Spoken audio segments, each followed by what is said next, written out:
নমস্কাৰ এই মুহূৰ্তত ৰাজ্যৰ প্ৰত্যেকগৰাকী জনসাধাৰণৰ বাবে লৈ আহিছোঁ কেইবাটাও বিশেষ ডাঙৰ খবৰ আৰু জৰুৰী খবৰ। আজি হৈছে 4 জুলাই। অসমৰ লগতে ভাৰতবৰ্ষৰ বিভিন্ন প্ৰান্তৰ পৰা ইতিমধ্যে যুগুত কৰোৱা হৈছে সন্ধিয়াৰ কেইবাটাও বিশেষ ডাঙৰ খবৰ আৰু জৰুৰী খবৰ। হয় বন্ধুসকল, আজিৰ আমাৰ প্ৰথমটো খবৰ হৈছে ৰাজ্যবাসীৰ বাবে এক বিশেষ গুৰুত্বপূৰ্ণ খবৰ। হে আল্লাহ আমাক ৰক্ষা কৰা, মাদ্ৰাছাৰ শিক্ষাৰ্থীৰ ধোৱা এইবাৰ। বান খহনীয়াৰ পৰা উদ্ধাৰৰ বাবে ওলাই আহিল মাদ্ৰাছাৰ শিক্ষাৰ্থী। ব্ৰহ্মপুত্ৰৰ কাষত মাদ্ৰাছাৰ শ শ ছাত্ৰ ছাত্ৰীৰ সমূহীয়া ধোৱা। হে আল্লাহ আমাক ৰক্ষা কৰা। আল্লাহ ধোৱা বিলাসীপাৰাৰ কাজাইকাটা অঞ্চলবাসীৰ বান পৰিস্থিতিৰ পৰা উদ্ধাৰৰ বাবে আল্লাহ ধোৱা। আনপিনে চামগুৰিৰ বৰগুলিত ডাৱৰ ওপৰতে নামাজ আদায়। বানৰ বিভীষিকাৰ মাজতে দেখা গ'ল বিশেষ দৃশ্য। বান খহনীয়াৰ পৰা উদ্ধাৰৰ বাবে ওলাই আহিল মাদ্ৰাছাৰ শিক্ষাৰ্থী। পৰৱৰ্তী খবৰটো হৈছে ৰাজ্যৰ লগতে ভাৰতবৰ্ষৰ বাবে এক বিশেষ গুৰুত্বপূৰ্ণ খবৰ। হয় বন্ধুসকল, চাকৰি এৰিবলৈ বাধ্য হ'ল অনৈতিক কৰ্মৰ সৈতে জড়িত 3 শীৰ্ষ বিষয়া। অনৈতিক দায়িত্বৰ মূৰ পাতে মুখ্য বিমানবন্দৰ বিষয়া উৎপল বৰুৱাৰ পদত্যাগ। অৱশ্যে এই পৰ্যন্ত আদানী গ্ৰুপে গ্ৰহণ কৰা নাই বৰুৱাৰ পদত্যাগ পত্ৰ। উৎপল বৰুৱাৰ স্থানত অশ্বিন নুৰুহাক গুৱাহাটীৰ নিযুক্তি আদানী গ্ৰুপ। আদানী গ্ৰুপৰ কঠোৰ নিৰ্দেশত অভিযুক্ত বিষয়াটোৱে চাকৰি ত্যাগ কৰি এৰিলে অসম। স্থানীয় কৰ্মচাৰীক পদোন্নতি দৰমহা বৃদ্ধিৰ ৰূপেৰে দীৰ্ঘদিন ধৰি শোষণৰ অভিযোগ।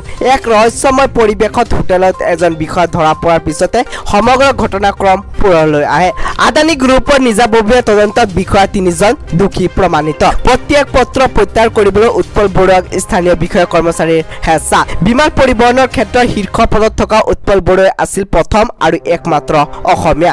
গুৱাহাটী বিমানবন্দৰত আদানী গ্ৰুপৰ আভ্যন্তৰীণ ভয়ংকৰ ধুমুহা। পৰৱৰ্তী খবৰটো হৈছে ৰাজ্যবাসীৰ বাবে এক ভয়ংকৰ খবৰ। হয় বন্ধুসকল, বৰাকৰ বানপানী হৈ পৰিল কাল। বদৰপুৰত কান্দোনৰ ৰূপ। বৰাকৰ বান বিভীষিকাত শোকাবহ ঘটনা সংঘটিত হৈছে। বদৰপুৰত বাৰণী পানীত পৰি মৃত্যু এজন লোকৰ। নিহত লোকজন বদৰপুৰৰ ঢেপাগাঁৱৰ বিমল চন্দ্ৰ চাহ বুলি জানিব পৰা গৈছে। নিহত বিমল চাহ NF ৰেলৱেৰ প্ৰাক্তন কৰ্মচাৰী আছিল। ঘটনাস্থলীত ইতিমধ্যে উপস্থিত হৈছে আৰক্ষী।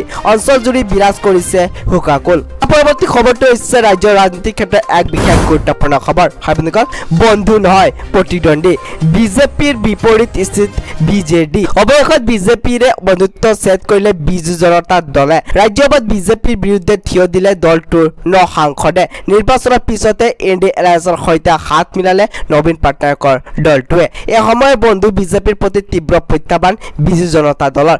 ৰাজ্যসভাত NDA এলায়েন্সৰ সাংসদৰ পিছে পিছে সদন ত্যাগ কৰিলে BJDৰ 9 গৰাকী সাংসদে। সোনিয়া গান্ধীৰ সম্পৰ্কত প্ৰধানমন্ত্ৰী মোদীয়ে কৰা মন্তব্যৰ প্ৰতিক্ৰিয়া জনাই সদন ত্যাগ বিৰোধীৰ। বিজু জনতা দলৰ সমৰ্থনত পূৰ্বে ভালেকেইখন বিধায়ক গৃহীত কৰিবলৈ সক্ষম হৈছিল বিজেপি। উৰিষ্যাত বিজেপিৰ সংকটৰ কাৰণ হৈ পৰাত নিজৰ ভূমিকা সলনি কৰিলে BJDয়ে। এসময়ত বিজেপিৰ বাবে ত্ৰাণকৰ্তা হিচাপে অৱতীৰ্ণ হৈছিল BJD।